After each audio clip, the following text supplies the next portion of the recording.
I was thinking maybe now what we need is an entree and maybe even a dessert, both made at Litehouse Pools and Spas on a big green egg. Check it out.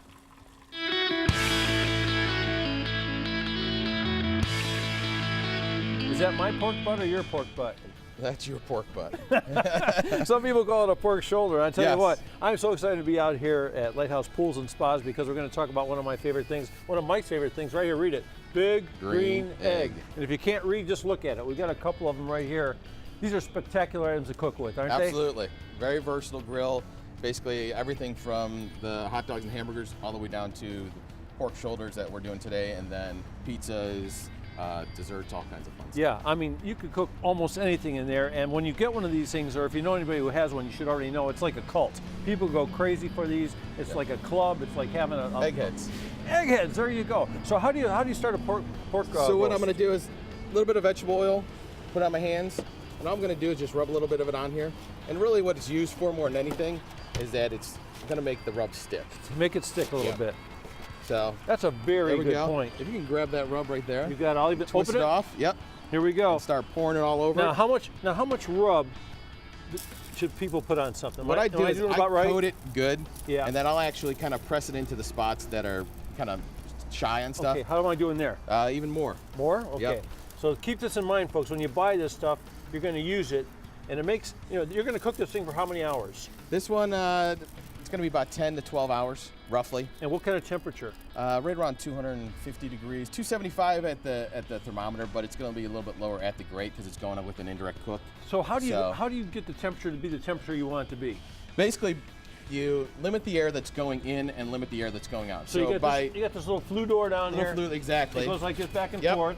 You want it hotter, and then you adjust here. You vent it just like a chimney. So as the air rushes through, the more oxygen to the fire, actually the hotter it gets. So as you neck it down, you end up kind of creating that temperature at a lower, pace. So you can put a little charcoal in this thing, and you can cook this for 8 or 9 hours with just that little bit of charcoal by the amount of air you let it go through it, and it'll stay 230 all day. Yes. That blows my mind. Yes. That blows my mind. So we see how to do this. Yep. We do both sides of that, so that's the simple part, right? Yep, exactly. You've got one in there. I do. Show them what it looks like, and how long have you been cooking that one? This one actually cooked for 10 and a half hours. 10 and a half hours, folks. And we'll pull this off here.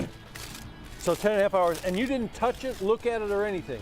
No, I didn't. The first time I looked at it was after about 8.5 hours. Oh, and I checked the temperature just to see where it was. And at that point, it was basically all set to go.